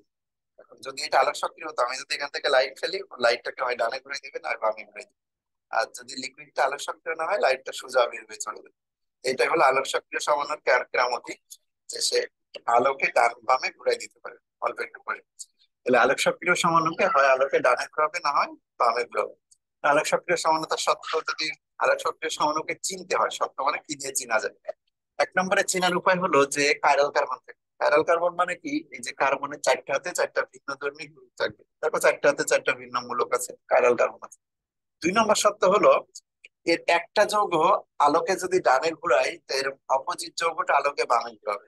বেসিক্যালি ওয়েজ ডান দিকে থাকলে সেটা আলোকে ডানে ঘুরায়, এটাকে ডি বা প্লাস লেখে। ডি বা প্লাস ল্যাকটিক অ্যাসিড লেখে, ল্যাকটিক অ্যাসিডের সংকেত ডি বা প্লাস ল্যাকটিক অ্যাসিড। এখন এটা আলোকে কত ডিগ্রি কোণে বামে ডানে ঘোরায়, এটা 2.24 ডিগ্রি কোণে আলোকে ডান দিকে ঘোরায়। তা এটা যদি আলোকে ডান দিকে ঘুরাই, তাই ঠিক অপোজিট আর একটা যৌগ আছে যেটা আলোকে বাম দিকে ঘুরাবে। তাহলে সেটা হলো L lactic acid. L lactic অ্যাসিডটা কিরকম, একটা আয়না যদি রেখে দাও, তা এই ডি ল্যাকটিক অ্যাসিডের সংকেত জানলে এল ল্যাকটিক অ্যাসিডের সংকেত তুমি অটোমেটিক্যালি পারা যায়। কিভাবে? দর্পণ প্রতিবিম্ব হয়। এর এইচটা ওই পাশে আছে, এই এইচটা এখন এই পাশে এসে ওই পাশে চলে গেল। দেখো এ পাশে এইচ ছিল, আয়নার মধ্যে দেখলে সেটা ওই পাশে চলে যাবে। আর এখানে হয়ে যাবে ওইচ, সি ডবল এইচ স্টার,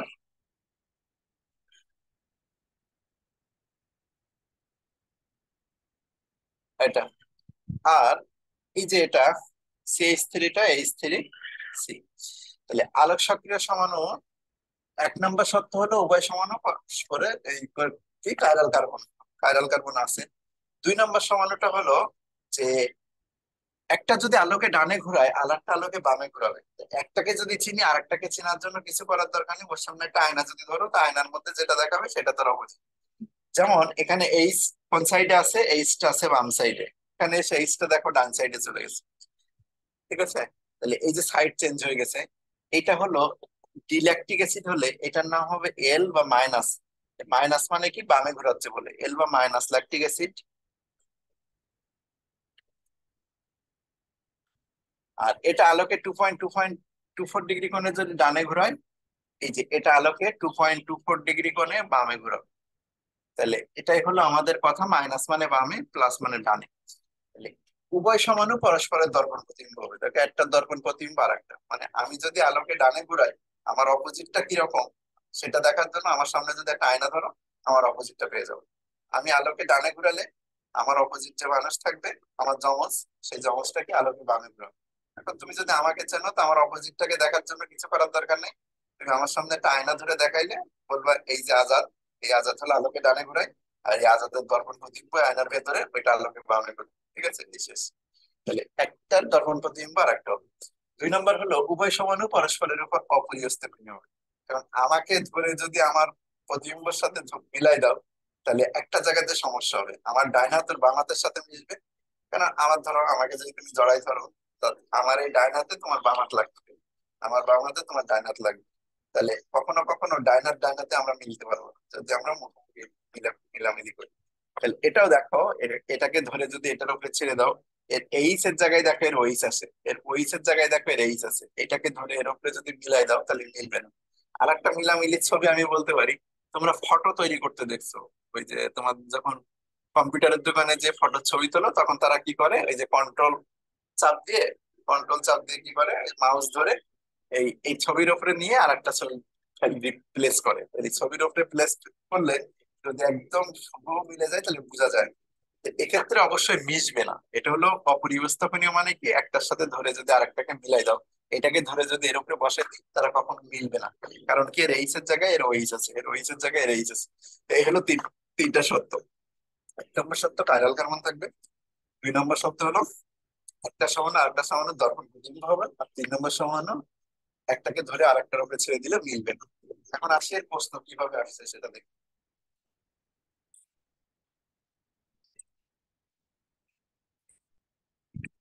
আলোক সক্রিয় সমাণু আসছে কুমিল্লা বোর্ড 22 2 এর ঘরতে আসছে, কুমিল্লা বোর্ড 22 2 এর ঘর। তো আমরা প্রশ্নটা একটু দেখি।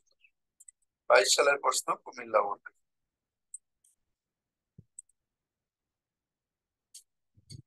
ময়মনসিংহ, রাজশাহী, দিনাজপুর, কুমিল্লা। কুমিল্লা বোর্ড 2 এর ঘর। এই যে কুমিল্লা বোর্ড আমাদের সামনে চলে আসছে। কুমিল্লা বোর্ড 2 এর ঘ নম্বর প্রশ্ন দেখো, এখানে 2 এর ঘ বলছে উদ্দীপকের 3 নং যৌগটি অন্য দুটি যৌগ অপেক্ষা সম্পূর্ণ ভিন্ন ধর্মের। 3 নম্বর যৌগটা, এই যে হলো সেই 3 নম্বর যৌগটা, এটা এই 3 নম্বর যৌগটা দেখো ডিইলেকট্রিক অ্যাসিড, যেটা আমি পরীক্ষাতে আঁকছি বোর্ডে।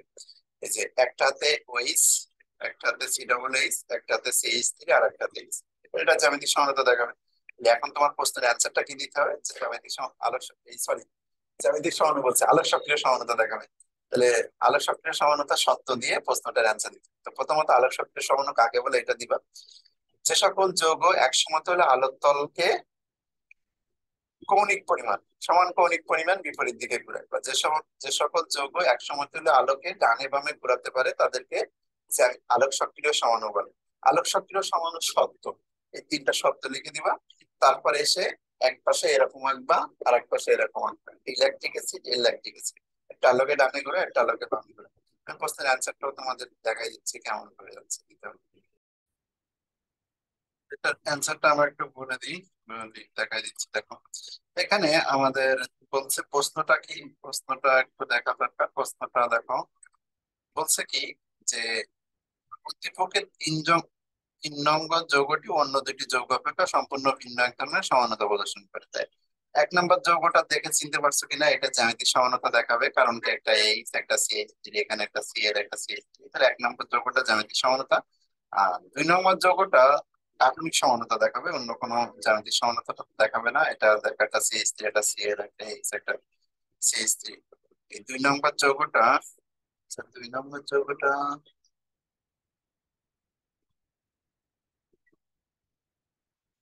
আলোক চক্রের সমানতার মধ্যেই পড়ে।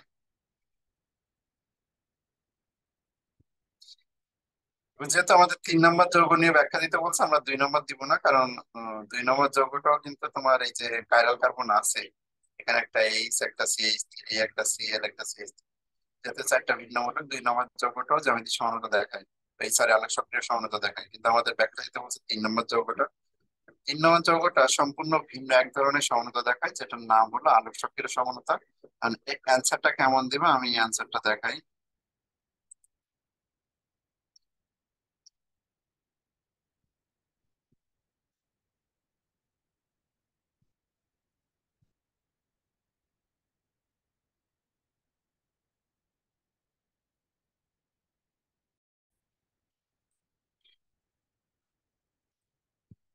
প্রশ্নের অ্যান্সারটা এখানে দেখতে পাচ্ছ। প্রথম কাজ কি, এখানে যে অ্যান্সার শুরু, এই যে ঘ নাম্বার এখান থেকে। তো উদ্দীপকের 1 নম্বর যৌগটি জ্যামিতিক সমানতা, 2 নম্বর যৌগটি গাঠনিক সমানতা, 3 নম্বর যৌগটি ভিন্ন সমানতা, আলোক সক্রিয় সমানতা দেয়। এরপরে আলোক সক্রিয় সমানের সংজ্ঞা দিবা। আলোক সক্রিয় সমানের সংজ্ঞা দেওয়ার পরে তোমার সত্য, আলোক সক্রিয় সমানের সত্য। এরপরে এসে নিচের দিকে এই যে কোনটা ল্যাকটিক অ্যাসিড, ল্যাকটিক অ্যাসিড এটা একটু বলে দিলেই যথেষ্ট হয়েছে। Lactic acid, lactic acid 2.24 degree কোণে ডানে, 2.24 ডিগ্রি কোণে বামে, এখানে এসে প্রশ্ন আনসার শেষ। এখান থেকে শুরু, এখানে শেষ। খুবই সহজ প্রশ্ন। তারপর পরের প্রশ্নে চলে যাচ্ছি। এইসব প্রশ্নের ব্যাখ্যাগুলো আমি এখানে করছি, পরের প্রশ্নতে চলে যাচ্ছি। সমানতার পরের প্রশ্ন যদি যাই, তা আমাদের সাজেশনের দিকে খেয়াল করলে দেখো, সমানতা থেকে আরেকটা প্রশ্ন আমি লিখছি, সেটা হলো টটমারিজম। এটা সিলেট বোর্ড 23-3 গতে আসছে, বলছে এই টটমারিজম দেখায় ব্যাখ্যা করো। এই টটমারিজমটা কিভাবে দেখায় অল্প একটু লিখে দেখালেই হয়ে যাবে। টটমারিজম কি জিনিস সেভাবে প্রথমে আসি। টটমারিজম হলো যে একই আণবিক ও গাঠনিক সংকেত বিশিষ্ট, সরি, যখন এক কার্যকারীমূলক বিশিষ্ট যৌগ স্বতঃস্ফূর্তভাবে ভিন্ন কার্যকারীমূলক বিশিষ্ট একটি যৌগে পরিণত হয়, আর উভয় সমাণুর মধ্যে একটি গতিশীল সাম্যাবস্থা বিরাজ করে, তাদেরকে বলি আমরা টটোমারিজম। টটোমারিজম। এখানে CH3CO CH3 এই যৌগটা টটোমারিজম দেখায়। কিভাবে টটোমারিজম দেখাচ্ছে খেয়াল করো। এটাকে যদি আমি একটু ভেঙে ভেঙে লিখে দেখাই, CH3C, এখানে ও, আর এখানে CH2 লেখো, এখানে একটা এইচ লেখো। তাহলে এই CH3 যৌগ, এটা ভেঙে এখানে এইচ আর এখানে CH2 লিখছি, অবশ্যই লিখতে পারি। এই বন্ধনটা যদি এখানে উঠে যায়, তখন এখান থেকে একটা বন্ধন এখানে উঠে যায়। কেমন হয়ে গেল? এই বন্ধনটা যদি এখানে আসে, এখান থেকে একটা বন্ধন ওখানে যায়, তাহলে কি হয়? এই বন্ধনটা যদি এখানে আসে, প্রথমত CH3 এর কোনো চেঞ্জ করি নাই, এই সি এর কোনো চেঞ্জ করি নাই, এখানে একটা ও আছে, এই বন্ধনটা উঠে এখানে গেল। এই যে ও এর, ও এর এই যে বন্ধনটা উঠে কোথায় গেল? অক্সিজেনের কাছে গেল। তো ও এর এই বন্ধনটা উঠে গেছে বলে এই জায়গাটা আমরা ওই বন্ধনটা দিয়ে রাখলাম। আর এই বন্ধনটা যদি নিচে নেমে আসে, তাহলে এখানে আগে একটা ছিল আর নতুন একটা বন্ধন আসছে, তাহলে এখানে কি বন্ধন হবে? দ্বিবন্ধন হয়ে যাবে, CH2। আর এই যে এইচ একা হয়ে গেছে, এই যখন একা হয়ে যায়, এই যে এক্সট্রা বন্ধনটা আছে না এখানে, এই বন্ধনের সাথে এইচটা যুক্ত হয়ে যায়, এইচ ওইচ। তাহলে কি হয়ে গেল? এই বন্ধনটা এখানে আসলো, এই যে আগে একটা বন্ধন ছিল এখন দুইটা, আর এই বন্ধনটা উঠে এই এইচ এর সাথে যুক্ত হয়েছে, এই যে। তো ও আর এইচ আলাদা করে দেখানোর দরকার পড়ে না, তুমি চাইলে এইভাবে রাখতে পারো। তো এক কার্যকরী মূলক বিশিষ্ট যৌগ ছিল কিন্তু কিটোন, হয়ে গেছে দেখো অ্যালকিন, আবার অল। এই যে অ্যালকিন থেকে ইন, আর অ্যালকোহল থেকে অল, এই দুইটা একসাথে বললে কি হয়? ইনল। আর এখানে যেহেতু কিটোন মূলক থাকে, এই জন্য এটাকে বলা হয় কিটো সমাণু। আর এই সমাণুটাকে বলে ইন, ইনের সাথে একটা অল, দুইটা একসাথে হলো ইনল। এই জন্য এই টটোমারিজমের আরেকটা নাম হলো কিন্তু কিটো ইনল সমাণু। কিটো ইনল সমাণু বলে। এখন আসি এর ব্যাখ্যা কিভাবে দিবা। প্রথমত টটোমারিজমের সংজ্ঞা দিব। টটোমারিজমের সংজ্ঞায় কি বলা হয়েছে? যখন এক কার্যকারীমূলক বিশিষ্ট যৌগ স্বতঃস্ফূর্তভাবে ভিন্ন কার্যকারীমূলক বিশিষ্ট যৌগে পরিণত হয় এবং উভয় সমাণুর মধ্যে একটি গতিশীল সাম্যাবস্থা থাকে, এই যে গতিশীল সাম্যাবস্থা, তবে ওই সমানুদ্বয়কে পরস্পরের টটোমারিজম বলে। তাহলে অ্যাসিটোন, আর এটা হলো প্রোপিনটুয়াল। অ্যাসিটোন, এটার নাম কি? অ্যাসিটোন বা প্রোপানন, এটার নাম অ্যাসিটোন বা প্রোপিনটুয়াল। অ্যাসিটোন বা প্রোপানন, আর এটার নাম হলো প্রোপিনটুয়াল। এরা পরস্পরের টটোমারিজম হচ্ছে। এই প্রশ্নের অ্যান্সারটা কোথায় আছে? যা যা বলছে এই অ্যান্সারটা এভাবে আছে, আছে হলো সিলেট বোর্ড 23-3 আমি একটু দেখাই দিয়ে একবার ছবি দিয়ে যাদের কাছে নাই। এই প্রশ্নের অ্যান্সার এই সিলেট বোর্ড 23, আমার কাছে যে বইটা আছে এই বইটা অ্যান্সারটা অতটা পছন্দ হয় না আমার, কারণ অনেক জটিল করে আবল তাবল দিচ্ছে। এত জটিল করার দরকার নাই, আমি এখানে যা যা বলে দিচ্ছি সেই অনুযায়ী দিবা যে এই যৌগটা কেন টটোমারিজম দেখায়, তুমি ব্যাখ্যা দিবে এইভাবে। প্রথমত সংজ্ঞা দিবা টটোমারিজমের। যখন এক কার্যকারীমূলক বিশিষ্ট যৌগ স্বতঃস্ফূর্তভাবে অন্য কার্যকারীমূলক বিশিষ্ট যৌগে পরিণত হয় এবং উভয় সমাণুর মধ্যে একটি গতিশীল সাম্যাবস্থা বিরাজ করে, তখন ওই সমাণুকে টটোমারিজম বলে। বিরাজ করে তখন তাকে টটোমারিজম বলে। যখন এক কার্যকারীমূলক বিশিষ্ট যৌগ স্বতঃস্ফূর্তভাবে অন্য কার্যকারীমূলক বিশিষ্ট যৌগে পরিণত হয় এবং উভয় সমাণুর মধ্যে একটি গতিশীল সাম্যাবস্থা বিরাজ করে, তখন তাকে টটোমারিজম বলে। প্রোপানন বা অ্যাসিটোন টটোমারিজম দেখায় বলে এইভাবে তুমি লিখে দিবে, লিখে দিলে তোমার কাজ শেষ। 3 মার্কের একটা প্রশ্ন আসছিল, আমরা যদি প্রশ্নটা দেখাই দিই, সিলেট বোর্ড 23 দিনের Sylhet board 23, Sylhet board 23, Mymensingh, Rajshahi, Comilla, Chattogram, Jessore. Sylhet board কি ওটা নাই নাকি? আচ্ছা, এখানে মনে হয় মিসিং হয়ে গেছে। এই যে সিলেট বোর্ড, সিলেট বোর্ড 23 3 খেয়াল করো এই জায়গাটায় 3 এক যৌগটা টটোমারিজম প্রদর্শন করে। এখন এই যে তুমি এই বিক্রিয়া যদি না বোঝো যে এটা হলো তোমার অ্যালকিনের পানি সংযোজন বিক্রিয়া, এই উদ্দীপক যদি না কমপ্লিট করতে পারো তাহলে তুমি কিন্তু চিনতে পারবে। এই যে এক যৌগটার যে অ্যাসিটন বা প্রোপানন সেটা তোমার জানার জন্য অবশ্যই এই বিক্রিয়াটা জানতে হবে। তো আমরা এই বিক্রিয়াটা একটু দেখাই দিচ্ছি যে এটা কিভাবে হচ্ছে। 3% এইচএসও4, 20% এইচটুএসও4। উদ্দীপক চেনার জন্য উদ্দীপক বিক্রিয়া অনেকেই জানে না। দেখো আমরা বিক্রিয়াটা একটু দেখাই, পানি সংযোজন বিক্রিয়া। প্রথম আসি যে প্রোপানন এর সাথে পানির বিক্রিয়া, পানি সংযোজন বিক্রিয়া বলে। প্রোপিনকে যদি পানি সংযোজন করি 2% এইচজিএসও4 লাগে, মানে 2% এইচজি প্লাস দিলেও হয়, আর 20% এইচটুএসও4 লাগে। তাহলে এখানে এইটা মাইনাস এইটা প্লাস, আমরা একটু মার্কনিকম নীতি যদি অ্যাপ্লাই করি, তো মার্কনিকম নীতি অনুসারে যে যে কার্বনে কম সংখ্যক হাইড্রোজেন সেখানে ওএইচটা যুক্ত হবে। তাহলে এখানে একটা পাই বন্ধন ভাঙবে, এটা পাই বন্ধন ভেঙে গেলে তিনটা পাই বন্ধন, তিনটা বন্ধন ছিল, এই যে তিনটা বন্ধন ছিল। নিয়মটি দ্রুত বিক্রিয়ার যে একটা বন্ধন ভেঙে গেলে এখানে একটা হাত বেরোয়, এখানে একটা হাত বেরোয়। তাহলে ওইসটা কোথায় যাবে? যে কার্বনে কম সংখ্যক হাইড্রোজেন আছে, তাহলে ওইসটা এখানে আসবে, অর্থাৎ এই জায়গাটায় বলবে ওইস, আর এখানে বলবে এইচ। এই যে ওইসটা এখানে আসলো আর এইচটা এর কাছে গেল, তাহলে এই এইচ আর এটা মিলে হয়ে গেলে একবারে CH2 করে দিই। এরপরে এটা পুনর্বিন্যাস বিক্রিয়া হয়, পুনর্বিন্যাস বিক্রিয়া হয়ে এইচটা কোথায় যায়? এখানে। তাহলে তৈরি হয় হলো আমার CH3CO, CH3, অর্থাৎ এটাই হলো আমাদের এক যৌগ। তাহলে এক যৌগটা ফোফানো, এক যৌগটা কি করে জানি এই প্রথমারিজন দেখাচ্ছে সেটা বলে দিলাম। এই সংজ্ঞাটা দিয়ে কিভাবে দেখাচ্ছে চিত্র দিলেই তোমার অ্যান্সার 3 মার্কের শেষ। তো এই গেল হলো আমাদের টটোমারিজম প্রশ্ন, মানে সমানতা আমাদের শেষ। এরপরে সাজেশনে আর কি আছে? সাজেশনে আছে উডস বিক্রিয়া। তো উডস বিক্রিয়া কত আগে আসে এটা আমি আর পড়ালাম না, ইলিমেনশন বিজারণটা একটু দেখাই দিতে পারি। ইলিমেনশন বিজারণ কি? ডিকার্বক্সিলেশনটা, এটা বেনজিনের উদ্দীপক হয়, বেনজিনের উদ্দীপক।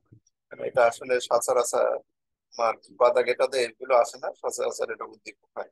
আর অ্যালকিনের আজকে আমরা মার্কনিকম নীতি আর বিপরীত মার্কনিকম নীতির কৌশলটা দেখে আমাদের আজকের ক্লাস শেষ করবো। গরমে ক্লাস নিতে ভালো লাগছে না। প্রথমে আমি আসলাম ইলিমেনশন বিজারণটা দেখাই। ইলিমেনশন বিজারণ, ইলিমেনশন বিজারণ সচরাচর খ দাগে আসে, গ দাগে একবার দিছে। এটা খুব শক্তিশালী এক ধরনের একটা বিজারণ বিক্রিয়া যেখানে সিও মূলক কনভার্ট হয়। দেখো সিও মূলক, এই যে মেন কাজটা কি, যে এই যে সিও মূলক, এই সিও মূলকটা কনভার্ট হয়। কিভাবে কনভার্ট হয়? এই সিও মূলকটা বিজারিত হয়। কার দ্বারা বিজারিত হয়? সিও মূলকটাকে এভাবে না লিখে আমি সিও মূলকটাকে এভাবে লিখি। এই সিও মূলকটা বিজারণ করে হলো জাইমান হাইড্রোজেন, মানে হাইড্রোজেন, 4টে হাইড্রোজেন কেন দিচ্ছি পরে দিই। এখানে জিঙ্ক অ্যামালগাম, জিঙ্ক আর মার্কারি আর গাঢ় HCl নেওয়া হয়। এই জিঙ্ক মার্কারি আর গাঢ় HCl এইটাকে একসাথে অ্যামালগাম বলে।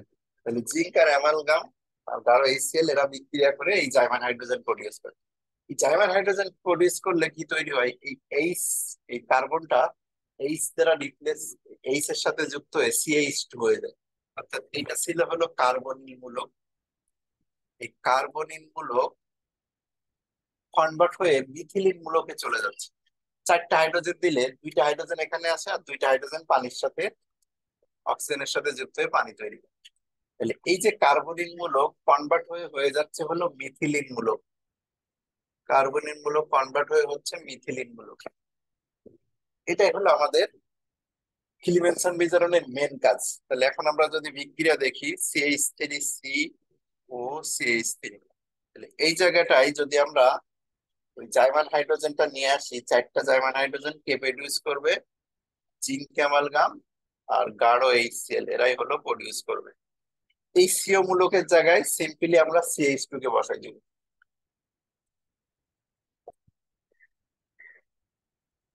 এটা হলো আমাদের কিলিমেনসন বিজারণ।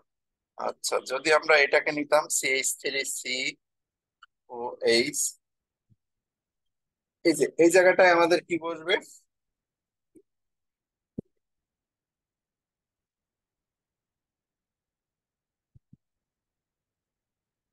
CH2 বসবে। তাহলে এই CH2 তার সাথে একটা এইচ, একবারে আমরা CH3 লিখে দিলাম। তাহলে এখানে অ্যালকেন তৈরি হয়। এই হলো আমাদের কিলিমেনসন বিজারণ। তাহলে এটার কথাটা এরকম হবে, জিঙ্ক অ্যামালগাম ও গাঢ় HCl দ্বারা কার্বনিল যৌগকে বিজারিত করলে কার্বনিক মূলকটি সরাসরি বিজারিত হয়ে মিথিলিন মূলকে পরিণত হয়ে অ্যালকেন উৎপন্ন করে, যে অ্যালকেন উৎপন্ন হচ্ছে শেষ। এটা হলো ক্লিমেনসন বিজারণ। আর ডিকার্বক্সিলেশন বিক্রিয়াটা একটু যদি দেখাই, এগুলো কিন্তু খদাগে আসে সব। ডিকার্বক্সিলেশন,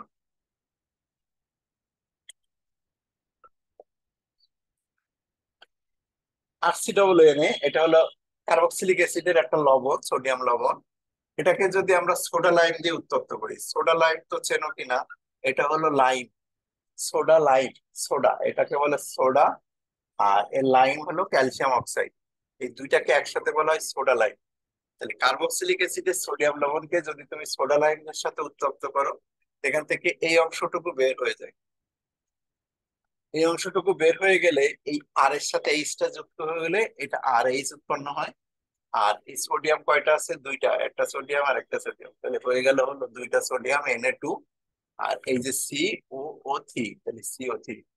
এটা হলো আমাদের কার্বক্সিল ডিকার্বক্সিলেশন বিক্রিয়া। যদি অ্যালিফেটিক দাও অ্যালিফেটিকেও হয়, যদি অ্যারোমেটিকে দাও সেম অ্যারোমেটিকেও এই বিক্রিয়া ঘটানো যায়। NOH, এখানে CO থাকবে। এই জায়গা থেকে যদি এটা বের হয়ে যায় তাহলে Na2CO3 হবে। আর এই এইচ এর সাথে যুক্ত হয়ে গেলে কি তৈরি করবে, মিথেন তৈরি করবে। Na2CO3 এখানে বসবে। আর এর নাম কেন ডিকার্বক্সিলেশন, এর নাম ডিকার্বক্সিলেশন হওয়ার কারণ হলো, যেখানে কয় কার্বন ছিল, একটা কার্বন দুইটা কার্বন, এটা ছিল দুই কার্বন বিশিষ্ট যৌগ, কিন্তু মেন প্রোডাক্ট আমাদের এক কার্বন হয়ে গেছে। একটা কার্বন যেহেতু হ্রাস পায়, এই জন্য এই বিক্রিয়ার নাম ডিকার্বক্সিলেশন বিক্রিয়া। এই বিক্রিয়া কিন্তু জৈব যৌগ ঘটে। এই যে RC জৈব যৌগ বলছি, বেনজিনেও ঘটে। তাহলে বেনজিনে CaO,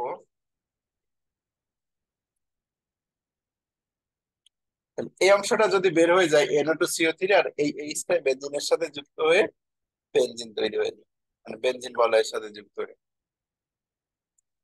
আর এটা Na2CO3 তো হবেই। অনেকে আবার এটা বুঝতে পারে না, C6H5 বেনজিনের সাথে CAA, মানে এই যে বেনজিনের একটা হাত খালি মানে C6H5 কিন্তু। এই জন্য এই যে এটা যদি বের হয়ে একটা এইচ যদি এর কাছে আসে, এটা হয়ে যাচ্ছে C6H6। ঠিক আছে, এই হলো ডিকার্বক্সিলেশন বিক্রিয়া। অ্যালকেনের আর একটা বিক্রিয়া আছে উডস বিক্রিয়া, সবাই পারো মনে হয়। এগুলো সব পদ আগে আসে। উডস বিক্রিয়া, উডস বিক্রিয়া কি, শুষ্ক ইথারে দিতে হয়। শুষ্ক ইথারে যদি ধাতব সোডিয়াম নিই, যেমন CH3Cl নিলাম, আর এখানে একটা সোডিয়াম নিলাম, এখানে Cl CH3 নিলাম। এই জায়গায় দিলাম হলো ড্রাই ইথার। ড্রাই ইথারের মধ্যে সোডিয়াম নিতে হয়, শুষ্ক ইথার বা ড্রাই ইথারের মধ্যে ধাতব সোডিয়াম নিয়ে তার সাথে যদি অ্যালকাইল হ্যালাইডের বিক্রিয়া দিলাম, এটা অ্যালকাইল এটা হ্যালাইড, অ্যালকাইল হ্যালাইডের বিক্রিয়া দিলে মাঝখান থেকে এই যে NaCl বা হ্যালাইড মূলক দুটো অপসারিত হয়, এই CH3 আর এই CH3 যুক্ত হয়ে এখানে অ্যালকেন তৈরি করে। এটা হলো উষ্ণ বিক্রিয়া। শুষ্ক ইথারে ধাতব সোডিয়াম ও অ্যালকাইল হ্যালাইডের বিক্রিয়ায় অ্যালকেন উৎপন্ন হয়। অ্যালকেন আমি কিন্তু শেষ করে দিচ্ছি। অ্যালকেনের তিনটা বিক্রিয়া শেষ করে দিছি। অ্যালকেন থেকে কখনো C2 আসার পসিবিলিটি নাই বললেই চলে। যদি একবার আসছিল দেখো কুমিল্লা বোর্ড 21-এর 4-এর কথা, তাছাড়া কিলিমেনশন বিজারণ আসে না সচরাচর, এটা কদাগে খুব আছে। পুষ বিক্রিয়া কদাগে আসতে পারে, ডিকার্বক্সিলেশন বেসিক্যালি বেনজিনের উদ্দীপক হয়। তাহলে অ্যালকেন শেষ। আর অ্যালকিন আজকের ক্লাস না নি, ই হচ্ছে গরমে, আমরা আজকে ক্লাস এখানে ছুটি দিয়ে দিচ্ছি। নেক্সট ক্লাসে আমি অ্যালকিন শেষ করে দেবো। অ্যালকিন অ্যালকিন বলতে বেনজিনও চলে যেতে পারি। তাহলে নেক্সট ক্লাস শুরু করবো হলো অ্যালকিন আর অ্যালকাইন বেনজিন, এটা অ্যালকিন অ্যালকাইন বেনজিন। ওকে, তাহলে আমরা নেক্সট ক্লাসে অ্যালকিন দেখবো। আজকে আমাদের ছুটি।